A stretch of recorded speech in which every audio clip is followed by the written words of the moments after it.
joining us on episode 1 of myself, Colin Dambrauskas, and guests within the industry of real estate and financial space. We will be speaking about basically challenges around COVID-19. Today I have with me Nick Davies, who is the broker of record with Homeology Real Estate Group here in London, Ontario. Nick, thanks for joining us today. My pleasure. Thanks for having me. No problem. For those of you who do not know Nick, which would be a surprise because his face is plastered all over London, Ontario and surrounding, Nick works for a new brokerage here in London, Homeology brokerage, and they're team-focused brokerage. He is basically a husband and wife team with a full-time stager, fantastic administrative team. And you're not just getting 1 or 2 realtors, you actually have 3 realtors combined for your clients with yourself, your beautiful wife, Andrea, and buyer specialist, Danielle Pinnock. And I know that I've worked with several different realtors myself, and I think the team environment is a great space to, I guess, value proposition to offer clients. Thank you. I appreciate that very warm and humbling introduction. Yes, we're definitely a team-based brokerage, which is unlike anything you really see in the city. And the whole concept is very simple. It's going back to the old adage, together everyone achieves more. You're still working with an individual agent. However, you have the full support system of our support staff and us, if you're working with Danielle, to really support you along the process of buying, selling, or investing in real estate. And so far it's been great. We opened at the end of January, so it's a brand new endeavor. We obviously hit a huge hurdle with COVID, but we are definitely adjusting to the times, and we will get through this. Perfect, and that's exactly why we're doing that video, in fact, because myself, I get a lot of questions from clients, and I felt, rather than me trying to do my best to answer these questions from my point of view, I said, well, to hell with that. Let's get the experts who are dealing with the transactions to really fill those voids. So, and I think for me anyways, Nick, before getting into the Q&As, because I had a couple of questions for you, I would love to find out you and Andrea, 2 busy business individuals running a real estate brokerage, how are you guys dealing as, with the family? How are you guys kind of getting through the business life and the family life right now? Well, there's no doubt it's a bit of a struggle. It's definitely a challenging time. So we have a 4- and a 5-year-old boy and a girl. We're pretty blessed in that sense, but man, is it a daunting task to try and stay 2 steps ahead of them every day. But we're managing. I mean, I have to give a lot of credit to my wife. she's been amazing behind the scenes. We're essentially trying to stay creative, stay 1 step ahead of them, or 2 steps ahead of them, and try to balance outdoor activities with screen time, with school, and really mash it all up while taking care of business behind the scenes as well. Yeah, absolutely. Awesome. Well, hey, let's get into some of these questions because I've been dying to ask you some of these, and I know we've talked about some off scene, but I think for me, right off the get-go, and what's been burning for a lot of my clients is this market right now. Are we looking at, is it a seller's market, is it a buyer's market, or people taking this, I don't want to call it an opportunity because it's kind of not even cliche, but it's not exactly the greatest word to use right now. I mean, it's an unfortunate time for some people, but there still are opportunities to transact just the same. So from your, experience and your expertise, would you look at this as perhaps more of a buyer market, a seller's market, both or neither? What's your opinion right now? That's a good question. A lot of our clients have asked similar things over the last few weeks. Since this isolation period has really been generally accepted by most of the population. For the past 3.5, 4 years, it's been a strong seller's market, simply meaning that there is a low supply in comparison to the demand. And therefore, you're seeing these multiple offer scenarios and these significant price increases as well. In the past few weeks, market activity has come down about 30 to 40%, and that's in the greater London area. So I include in that statistic the Strathroy, St. Thomas, and then all of Middlesex County. So that has a huge amount of small townships within there. So yeah, market activity certainly dropped, but we are still seeing the limited supply being met by the decreased demand as well. One common trend that you would see a lot of, before all of this began, was properties going from active to sold. And there not being that middle conditional period where the buyer does their due diligence, typically with financing and home inspection. So that was kind of the old school, the past few years. Since COVID has really taken place, we're starting to see a lot more properties go from active to conditional to sold.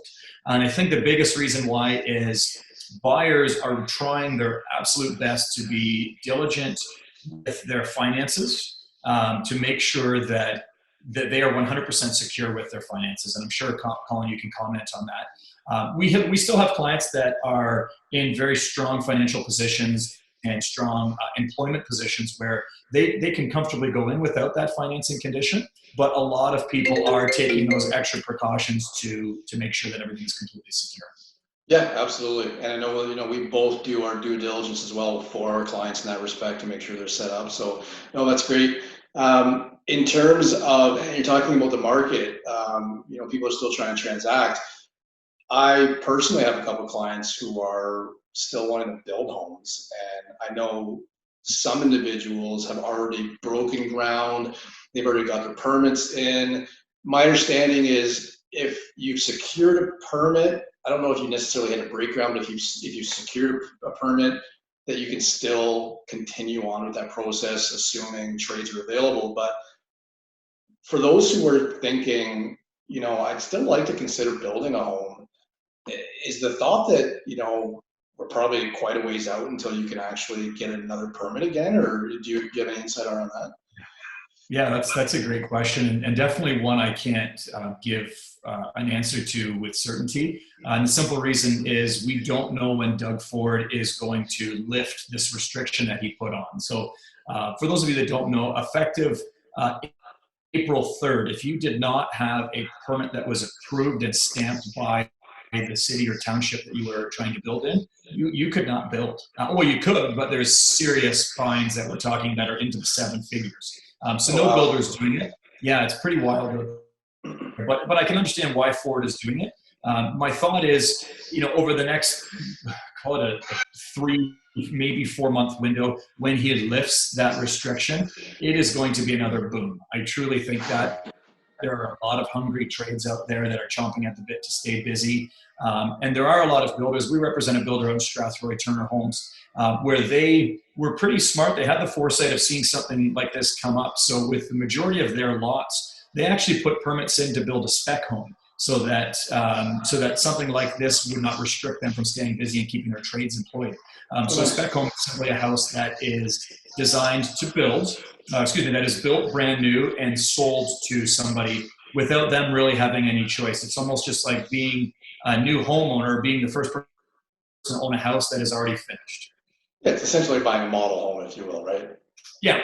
Essentially just that, because let's be honest, the time that it normally takes for the building process to go through all the floor plans and all that stuff, that takes up a ton of time.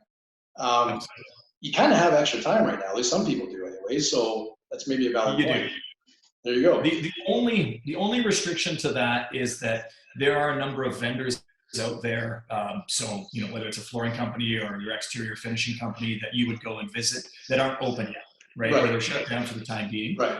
But you'd be surprised how many of them are open and they're taking precautionary measures when people do visit, because there's something to be said about when you go through the building process, going to each vendor and selecting everything and getting a feel for that product that you're selecting for your whatever finish that it is that you're choosing. So there may be a little bit of a pause or a slowdown in that sense, but getting the lot reserved, as long as the builder's on board with it, 100% would be a proactive thing to do now. Yeah, even for the trades, because I remember when, Trang and I, my wife, we actually almost built as well.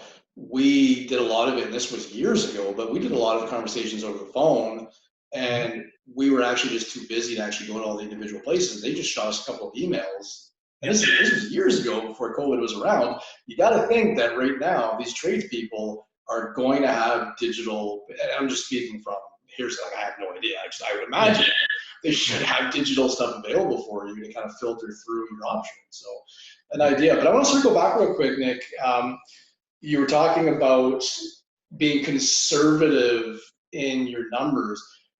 I run my business always from a conservative standpoint, especially when somebody's selling a house. They say, you know what, Colin, I'm selling a house for 350. This should give me a down payment of 100 grand. I think that's really crucial to do always. So if you haven't had this conversation with your bank or your broker or whoever you're dealing with your mortgage financing, make sure to be extra conservative in this time. Get down all the numbers. Here's the fees to sell my house. Here's the costs associated with that, the legal, the land transfer, all that, and then add an extra couple of, 10%, 15%. It's super, super important right now, especially if you end up selling for a little bit less or a little bit more, whatever the case is. Wiggle room is important. But moving on, I want to wrap this up. I don't want to keep these videos too long, but with these challenges and changes, I know that a lot of individuals, even like myself, we've adapted. What would you guys say for your team? What's the biggest thing that you've noticed that you've had to adapt to? But more importantly, what are you offering that's different that you wouldn't be doing otherwise with COVID to service your clients, whether it be virtual appointments? But for me, I guess where I'm most interested is the listing appointments and the selling appointments. What are you guys doing differently? Absolutely. So there's a number of things we're doing differently. For starters, if we are doing consultations, whether it's a listing consultation at someone's house, which over the last few weeks I've done 5 of them. Unfortunately, you're not getting myself and Andrea or 2 team members simply because, well, someone's got to manage the little ones. So it's just one of us going out, but that's completely fine. But what we're doing is we're just being very safe. We're going over and wearing a face mask. We're maintaining a distance of at least 6, if not 8 or 10 feet. Oftentimes what we're doing, because our theory is a house is a product. And in order to sell a house best, you must know it inside and out. So the first step is going through the home and taking down as many notes, filling out what we call our property evaluation report, filling out as many notes. Oftentimes, before COVID, we were doing it with the homeowners. Well, now often we're just doing it on our own. So to be extra cautious, extra safe. The nice thing is, in our industry for the last 4 or 5 years, we've been doing a lot of signing digitally. So while I may still be able to do a listing meeting with you or a buyer consultation with you or one of our agents, we're not signing anything in person simply because of risk. We want to be safe there. So digital signatures, maintaining social distancing, wearing the face mask. I'm a big believer in face masks. As far as once we're live on the market, we have always done professional photos. We've always done, for the longest time, done professional videos. In that video, myself, Andrea, or Danielle, any one of our agents, is actually in the video. And the reason why we feature ourselves in there is because it allows us to point out things that a normal video won't necessarily see, such as features inside the home. Another thing is amenities, nearby neighborhood amenities, right? If you're dealing with a Toronto buyer, they're not necessarily going to know what sort of schools, parks, hockey arenas, churches, grocery centers, any sort of amenities are around the corner unless they really dive deep online. Well, click play, watch the video, you're going to get a real-time feed of the house. You're going to learn about nearby amenities. So that's what we've always done over the last few years anyway. What we're starting to introduce now, and we actually have 2 listings coming up on Friday, and they're both going to have what we call Matterport tours. So that's where you as a user can actually see the house in a 3D view, and you can navigate however you want. So there's going to be different checkpoints that you can click to. You can do a full 360 spin. You can look up, look down. It's kind of a cool tool to really allow you to do like the little Google guide. Yeah, exactly. You can walk the Google guide into the front door and then walk around the house. Exactly. Yeah. So that's what we're doing there. And I mean, for buyers that are a little bit less risk averse, or just a little more fearful with what's going on, I have no problem, or none of us at our brokerage have a problem doing a virtual showing. So that's where we're either doing a Zoom call, a FaceTime call, WhatsApp, whatever the case is. One of us is touring the property, but you're right there with us on the phone.